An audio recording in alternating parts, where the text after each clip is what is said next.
Buffy the Vampire Slayer and Two Girls and a Guy, currently starring in a new film, Another Day in Paradise, where she gives a terrific performance. Please welcome Natasha Gregson-Wagner.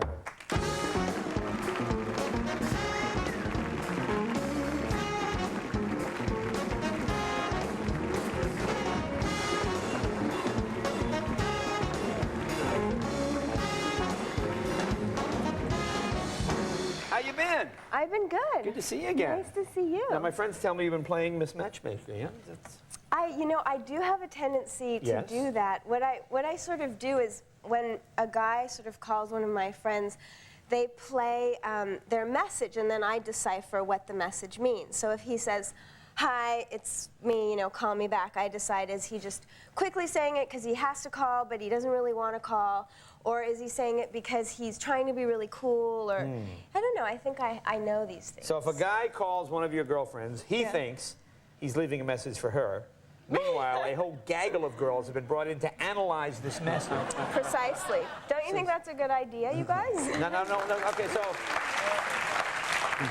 now, are you psychic? What do you pick out of it? No, I'm not psychic. I'm just astute. Astute. So a guy says, "Oh, hi, it's Jay." If you called one of my sisters and asked them out on a date, I would be able to decipher if you were just doing it because, I put you up to it, or if you really had a crush on one of them. Just by the message. Go, "Hi, this is Jay. Would you like to go out tomorrow night?" Yeah.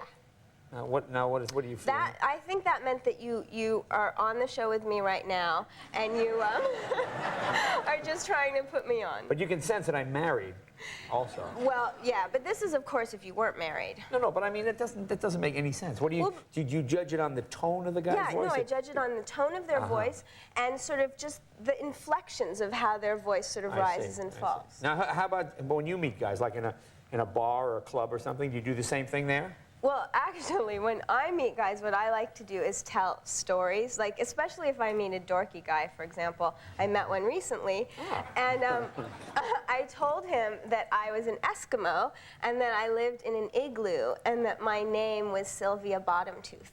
And he believed me. Now, he's probably telling his friends, "I met this really stupid girl who told me she was an Eskimo." Stupid, Well, no, what guy believes? No guy would believe that. Maybe he's the stupid one, though, not me. I was smart, because that was a funny story. Now, what did the guy... How far into the story do you think before he caught on? He was like, "Really, an igloo? And what are you doing All guys out do. here?" All guys pretend to be interested in what girls are saying. No, he was... Yes, fascinating. All guys do. And he said, no, he believed me, I could tell. You know how I could tell? You know how you can just sort of tell? There's nothing about you that makes you look like you live in an igloo. You have no blubber. That's a good point. I didn't think about that. Right. I mean, you eat blubber all the time, so you'd be a little more stocky. But maybe I have a lot of coats that I wear. Are you dating someone now? Are you single? I'm single. You are single now. For the first time, actually. Really, for the first time? Uh-huh. First time in a while? For the first time since I was a very small child. Okay, since a very small child. Well, I've just been in long-term relationships. So you just go out with the guys for long times? Yeah, I've sort of had long blocks of Now, do you lie to those guys? Do you tell them stories? Occasionally. Occasionally. Are you someone who might pretend you had a better time than you actually had? Sometimes. Sometimes? Really? Uh-huh. Have you ever dated anybody? Like, I know you're doing a film with James Woods. Right. Now, Woodsy's notorious. James Woods. Woods is a huge flirt. He is a great flirt. He's and a great to be flirt. on the receiving end of James Woods is very nice, because he gives you lots of attention, and he's so smart, and he's so charming. And no, we're not dating, but we're friends. Oh, we're you're really friends. Well, that's what guys love to hear. We ran into you at the People's Choice That's Awards. Right. You guys were together, so I thought, oh, maybe you're dating. No, we're not dating, but we're friends. You're friends. I'm in this amazing film with him that I'm so proud of. Yeah, and you did wonderful work too, by the way. Thank you. You did wonderful work in the film. Thank you. See, so you're more or less an actress all the time, aren't you? What do you mean? Well, like suppose you leave here and you get stopped by the cops. Would you act out a story, or would you just take your ticket? No, you know what I would do? actually, over Christmas, I was stopped by a cop. Yeah. And he was going to give me a ticket, and I just absolutely could not get a ticket. So I started to tell him. Because being an Eskimo, of course, is a problem. And then, yeah.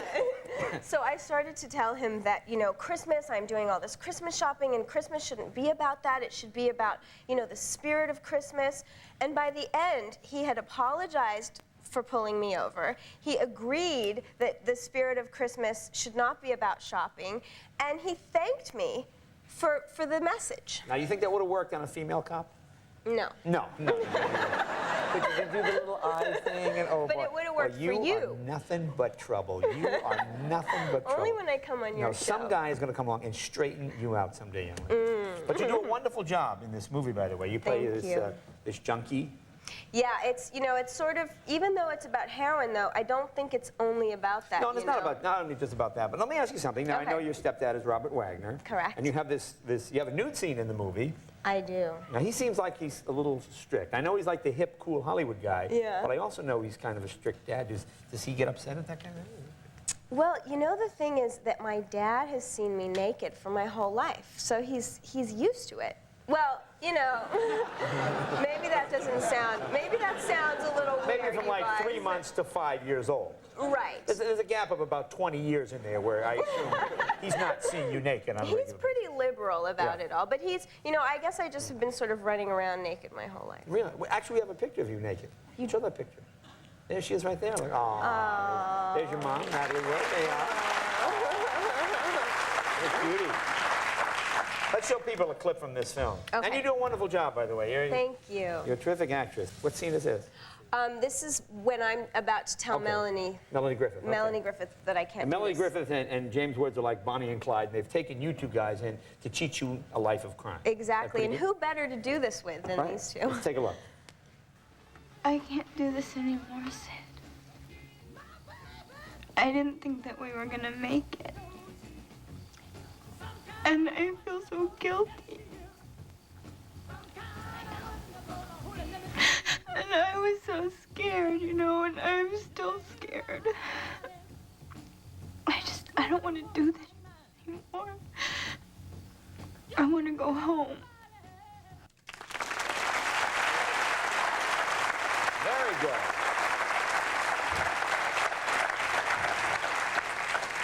You know, you're just as beautiful as your mother. Thank really are. you. You really are. And you're a terrific actress. Thank you. Thanks for coming. Thanks the movie for is having called me. Another Day in Paradise. Thanks, Natasha. Thanks, Dave. Thanks. Always fun to have you on. Be right back with John Fogerty.